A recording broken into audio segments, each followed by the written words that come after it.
সূরা সূরাতুন নাসর বা সূরা আন-নাসর, আরবি সূরাতুন নাসর। আয়াত সংখ্যা ৩টি। অবতীর্ণ স্থান মদিনায়। এই সূরাটি ইসলামের ইতিহাসে এক বিশেষ মুহূর্তকে চিহ্নিত করে, নবী মুহাম্মদ সাল্লাল্লাহু আলাইহি ওয়াসাল্লামের দুনিয়াবী মিশনের সমাপ্তি ও ইসলামের বিজয়ের ঘোষণা।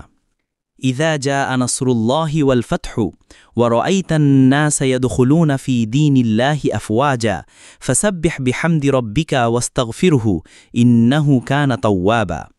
বাংলা অনুবাদ: ১. যখন আল্লাহর সাহায্য ও বিজয় আসবে। ২.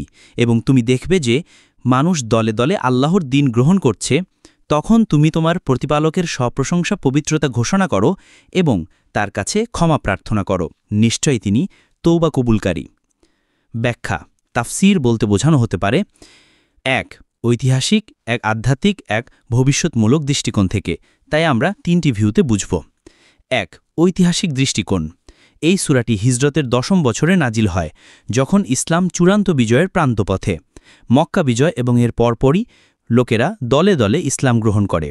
এটি ছিল ইসলামের বিজয়ের ইঙ্গিত ও নবী সাল্লাল্লাহু আলাইহি ওয়াসাল্লামের জীবনের শেষ পর্বের ঘোষণা। সাহাবীগণ বুঝে ফেলেন যে নবীজির দাওয়াতের মিশন প্রায় শেষ, যেমন উমর রাদিয়াল্লাহু বলেন। ২. আধ্যাত্মিক দৃষ্টিকোণ। বিজয় আসার পর গর্ব না করে আল্লাহর প্রশংসা ও ক্ষমা চাওয়ার শিক্ষা দেয়া হয়েছে। এটি শেখায় যে সব কৃতিত্ব একমাত্র আল্লাহর, তাই বিজয়ের পরও আত্মশুদ্ধি ও বিনয় বজায় রাখা জরুরি। ফাসাব্বিহ বিহামদি রব্বিকা ওয়াস্তাগফিরহু। বিজয়ের পরও আল্লাহর কাছে ফিরে যাওয়া একজন মুসলিমের প্রকৃত পরিচয়। ৩. ভবিষ্যৎমূলক দৃষ্টিকোণ। সূরাটির মাধ্যমে বোঝানো হয় যে প্রতিটি সফলতার পর জবাবদিহিতা ও আত্মসমালোচনার প্রয়োজন আছে। ব্যক্তি ও জাতি হিসেবে যখন আমরা বড় অর্জন করি, তখন সেটিকে আত্মগর্ব নয়, বরং আত্মবিশ্লেষণের সুযোগ হিসেবে দেখা উচিত।